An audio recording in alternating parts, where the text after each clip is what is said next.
Not wanting to engage in further conversation with Callum, Dalton focused on getting Cameron into the car and ensuring she was comfortable.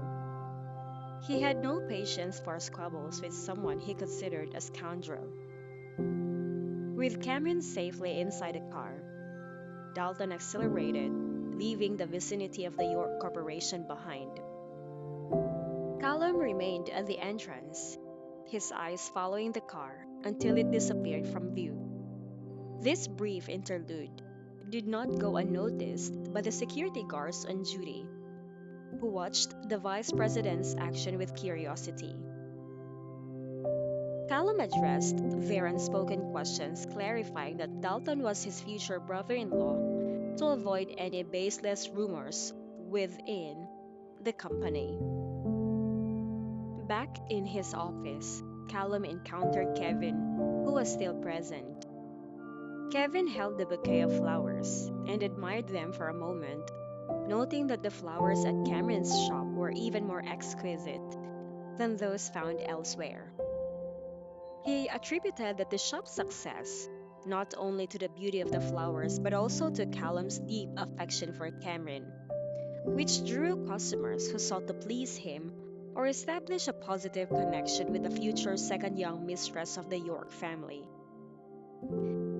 Kevin understood that spring blossoms had always done well, particularly in the downtown area, where the flower business naturally flourished.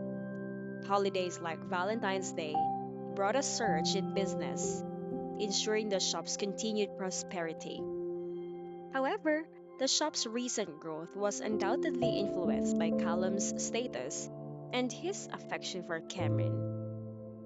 He also remarked on the curiosity surrounding Cameron's ability to persuade Dalton to help her take over the Newman enterprise. Many were eager to know why she trusted him. However, Cameron had chosen to keep this matter private, sharing it only with Serenity and Callum. She did not feel the need to justify herself to others who might label her as a schemer or a gold digger.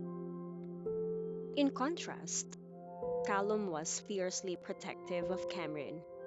If he heard anyone accusing her, he would confront them passionately and insist on her innocence. Even Mrs. Chandler and Mrs. Joyner, who harbored envy and resentment toward Cameron, dared not speak ill of her in front of Callum.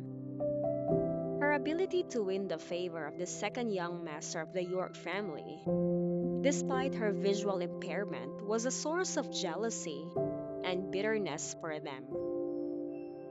The aunts, whose sons had been fired and were no longer in a position to benefit from their connections, were particularly resentful of Cameron's success and perceived advantage. Their schemes to capitalize on her family's assets had failed, fueling their hatred toward her. Despite her blindness, she was cherished by both Callum and Serenity, and they did not view her disability as a hindrance. This further aggravated the aunt's jealousy.